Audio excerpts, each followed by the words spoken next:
Hi, I'm Rachel from the Entrepreneurship Institute, and we're here to share with you a series of short films about the 7 skills of an entrepreneurial mindset.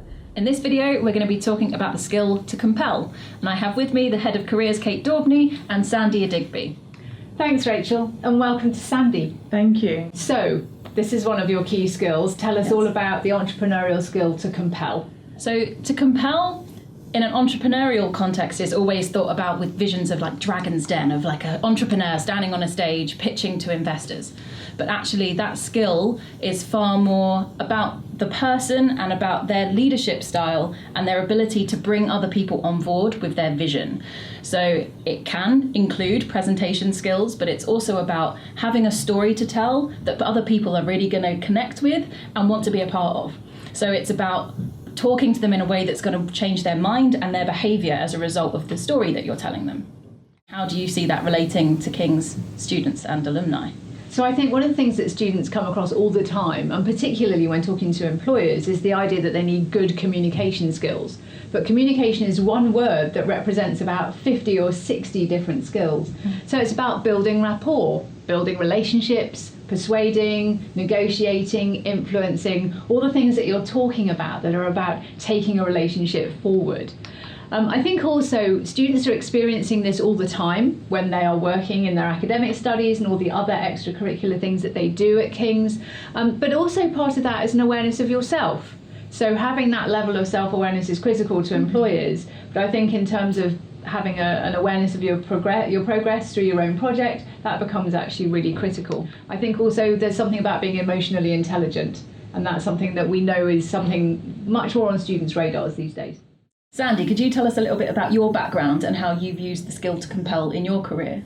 So I started off wanting to be a TV presenter, realised I wasn't really good at it, I'm still not good at it, but I then went into radio where I became a radio presenter at Represent Radio, and I had to learn how to communicate with an audience whilst not seeing them, which is very, very difficult, but it was the foundation of learning how to have the compelling characteristics. And that was from preparing my radio shows prior, knowing who my target audience was, knowing what I'm talking about, and then conveying that in a way that it captivates the audience and enables them to listen to my 2-hour radio show, which can be daunting at times, especially in the beginning stage. But eventually I got the hang of it, and that's when I realised that it's an amazing attribute to have, and we use it on our day-to-day lives, and you can equally use it at work or at university, and etc. Have you been in a situation where you've had to persuade other people that you've worked with,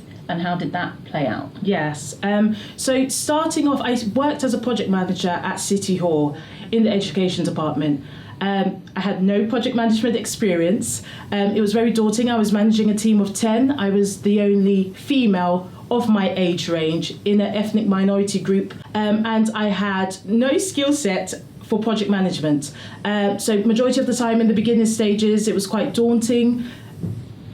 Colleagues from my team would dismiss my projects, they would dismiss my proposals, and I had to learn and graft from the beginning on how to be confident, how to be articulate, how to convey and be persuasive and influential to my colleagues in order to have them on board, listen to what I'm saying, and also get my point across. And when I realised that it's extremely rewarding because as a team, we did the best in 10 years and hit targets that the team prior had not, you then understand the reality of how impactful having a compelling characteristics can be. Do you think that there's one skill that's the gateway to being compelling, that if you can nail one thing, then the others will follow? I think it was life experience that put me in situations where if I wanted to achieve certain objectives that I had planned out for my career, then I have to be a bit pushy, I have to be persuasive. At the time I didn't know that it meant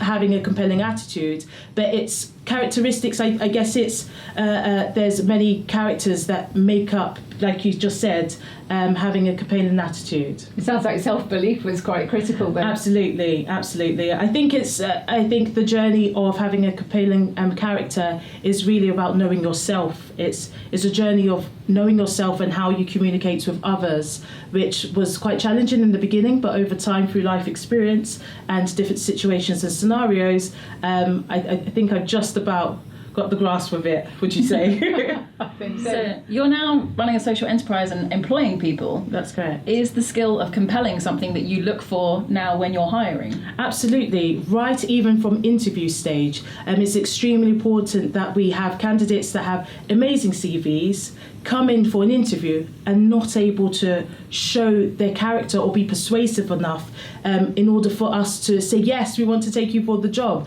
And what we also need to understand is that when you're being interviewed, they are already imagining, can I have this candidate in my workplace doing customer service? Can they be persuasive enough to do customer service? Can I have them in the sales team? If I make them a team manager, are they able to manage the team in a very effective way, which pushes the team and pushes the business forwards? These are the qualities that employers are equally looking for, and it all stems from having a compelling character.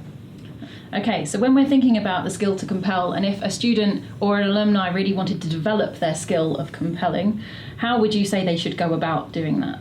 I think it's about understanding that communication is not one word, that it's about many different skills. You've talked so compellingly yourself about the complexity of communicating and putting yourself across, and I think underpinning that with self-awareness. I totally agree with you. The only thing I would add is life experience. There's some things that sometimes there isn't a school for you to learn how to have a compelling attitude, but life experience and constantly putting yourself in a position whereby you'll be forced to be persuasive or be a leader.